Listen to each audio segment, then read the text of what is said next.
Bora de mais um conteúdo aqui no canal do Lessa. Eu até pensei se eu deveria gravar esse vídeo ou não, porque hoje o dia foi tão desgastante, combatendo algumas opiniões aí, né, nas redes sociais, até de jornalistas também, sobre coisas que aconteceram no jogo de ontem e alguns exemplos para justificar, exemplos que foram dados, são meio absurdos, pelo menos para mim, né? E a sensação que eu tenho é que cada vez mais ficam esperando um fracasso do Fluminense, ficam esperando uma derrota do Fluminense para tripudiar em cima do Diniz. Só que ontem, mesmo com todas aquelas condições, o Fluminense não jogando bem, com um jogador a menos durante todo um tempo, com Pirani em campo, com Guga improvisado na lateral esquerda, e com a diferença que a gente sabe que existe no poder financeiro entre os dois clubes, ainda assim o Flamengo não conseguiu fazer sequer um gol. Eu até brinquei nas redes sociais que o cavalo selado não passa todo dia. Isso quer dizer que o Fluminense vai ganhar outro jogo? É claro que não.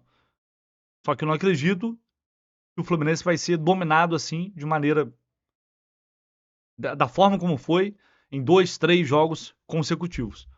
Eu, pelo menos, hoje penso assim. E aí, a forma como alguns manipulam certas informações em prol daquilo que os interessa me incomoda bastante.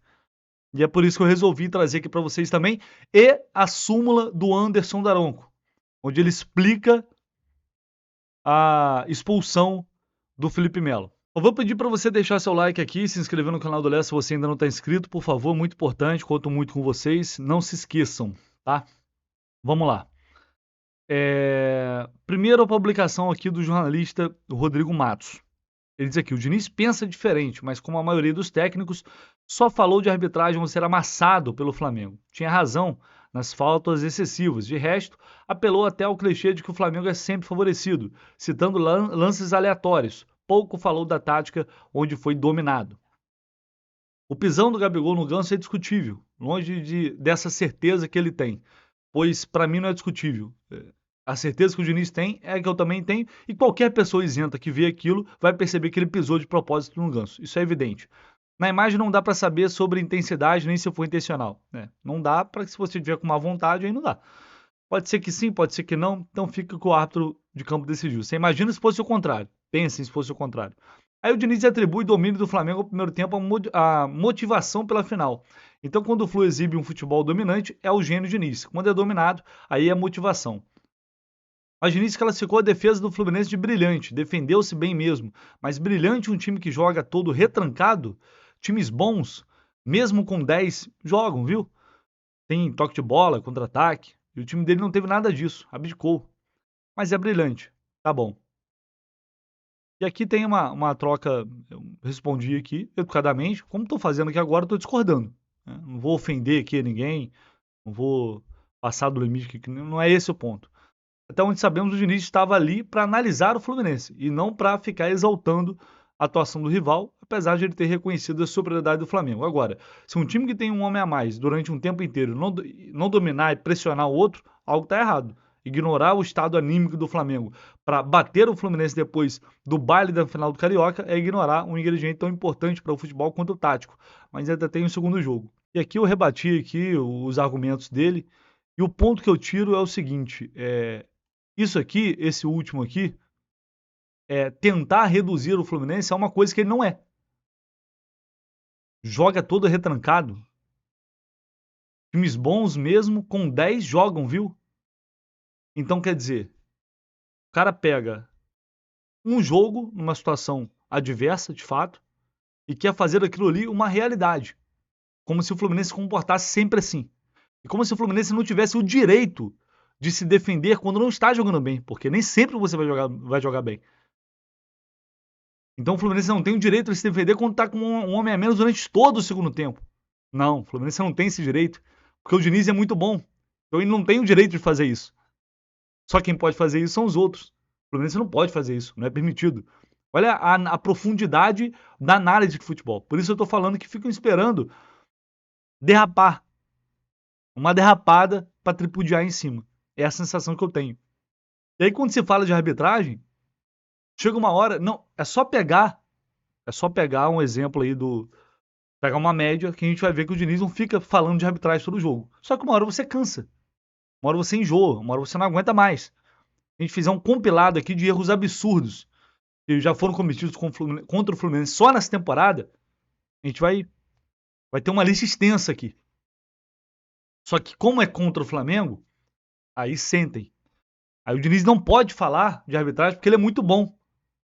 E quando ele fala, automaticamente ele se iguala aos outros. Olha só como é construída a narrativa. Ou seja, então o analista ele quer que o Fluminense com um a menos pegue e vá para cima do Flamengo, com um a menos, jogue, domina o jogo, cria oportunidades, com um a menos. Com o Flamengo, obviamente, com o emocional todo a seu favor, dominando o jogo, já estava melhor no jogo, isso é um fato.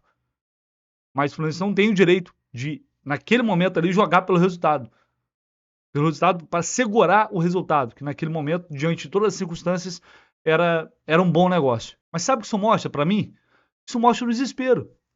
O desespero de que o elenco milionário, que dominou o jogo, que pegou um outro adversário fragilizado por uma expulsão, que pegou o adversário num dia que não estava bom, e mesmo assim não conseguiu fazer só um gol.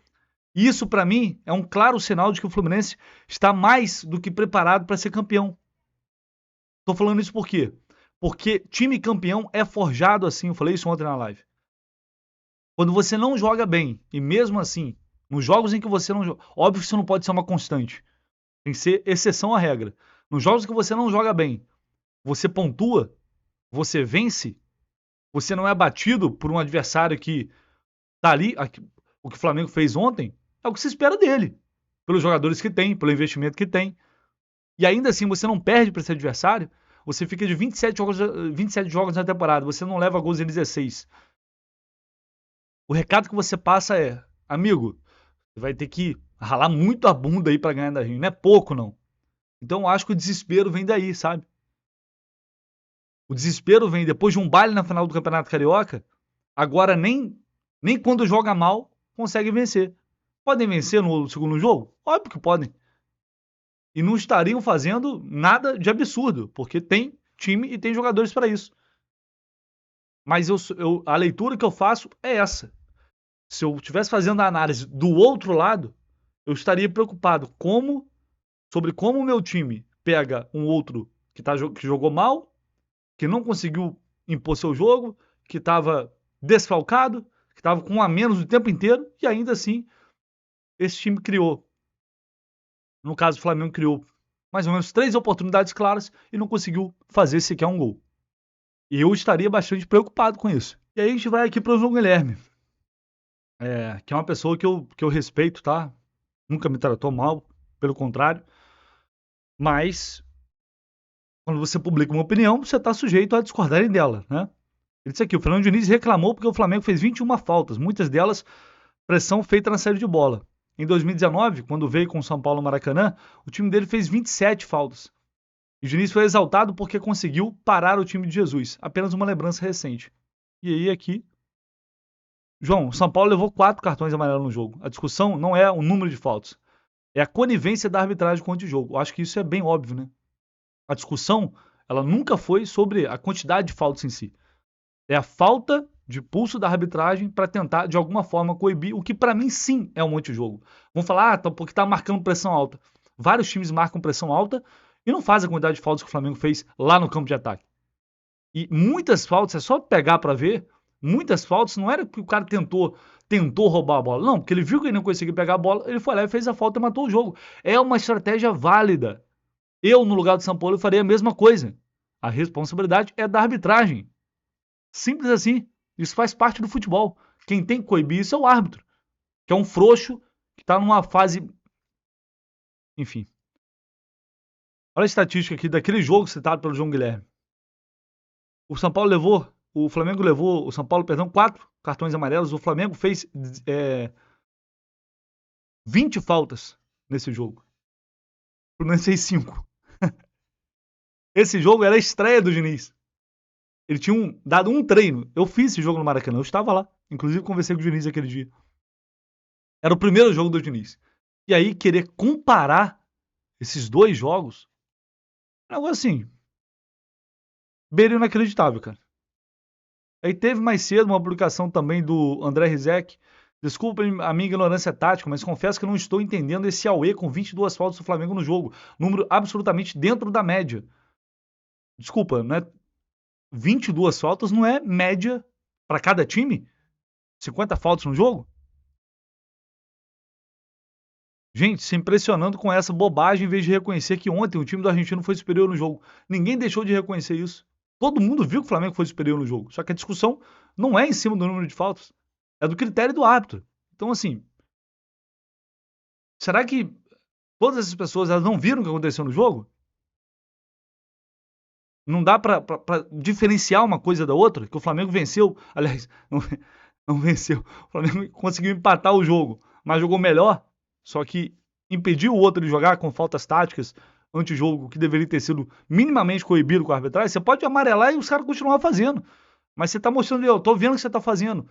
Ele, no primeiro tempo, ele contou 1, 2, 3, 4, estava contando a falta que os caras estavam fazendo e não tomou nenhuma atitude. E aí, por fim, isso aqui foi a brincadeira, porque aí os torcedores rivais reagem, né? Porque eles estão acostumados com a mídia, ou grande parte da mídia, ficar babando o ovo deles o tempo inteiro. E aí, quando vem um para combater, eles ficam alucinados, óbvio, porque eles estão acostumados, né? Com muita gente, a gente sabe os principais nomes, né? Um já foi citado, estão acostumados a ficar lá o tempo todo babando o ovo, exaltando, né? E quando vem um combater, obviamente que ficam desesperados. E aí a gente vai para a súmula do Daronco, onde ele fala aqui sobre a justificativa da expulsão do Felipe Melo. Outro motivo expulsei o atleta fluminense Felipe Melo por calçar seu adversário, Gabriel Barbosa Almeida, impedindo uma chance clara de gol. Ou seja, ele é tão ruim que ele não deu pela intensidade da falta. Ele deu por impedir o Gabriel de avançar em direção à área e fazer o gol. O que atrapalhou ele a tomar essa decisão dentro de campo? Ele é ruim. Se ele não viu isso, você imagina o pisão em cima do Ganso, que foi ignorado. Ele é ruim, porque ele é um ex-árbitro de atividade, porque ele não tem condição de apitar jogo em alto nível. É por isso que ele não viu. E aí, ele diz aqui, ó, relato que após o término do jogo, o preparador físico do Fluminense, o senhor Marcos Seixas, proferiu as seguintes palavras: tá de sacanagem, Darão, conseguiu o que você queria, enquanto estava no túnel de saída do campo de jogo. Por este motivo, mesmo foi expulso sem apresentação do cartão vermelho. Nem o cartão vermelho ele apresentou. Estava pregado, ela expulsou sem dar o cartão.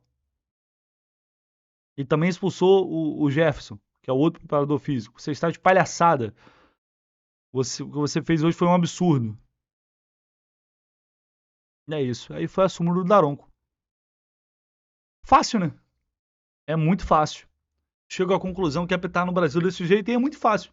Você vai lá, faz uma porcaria de um jogo como esse, distribui cartão vermelho, cartão só para um lado, e daqui a pouco tá escalado num jogo de semifinal de Copa do Brasil, na final, sei lá. Daqui a pouco tá escalado. Infelizmente, a nossa realidade é essa. O que eu fico de... Acho que a gente precisa deixar bem claro aqui é que eles não suportam o Diniz. A maioria não suporta o Diniz. Então, cada oportunidade que eles tiverem para tentar diminuir, para tentar rebaixar, para tentar igualar o Fluminense no nível dos outros, em um momento ruim, em um jogo ruim, eles vão exercer essa chance. Eles podem ter certeza. E vão usar, muitas vezes, os argumentos mais esdrúxulos para isso. Enfim, queria compartilhar isso aqui com vocês. Mas enquanto a gente tiver voz, enquanto tiver possibilidade, é o que eu falei aqui. Se do lado de lá tem um monte de soldado para defendê-los, do lado de cá também sempre vai ter. Isso aí você pode ter certeza. Deixa o like aí, galera, seu comentário, o que vocês pensam sobre isso. Tá? Tamo junto e fiquem ligados aí nesta quinta. Tem muito mais conteúdo aqui do canal do Lessa. Valeu!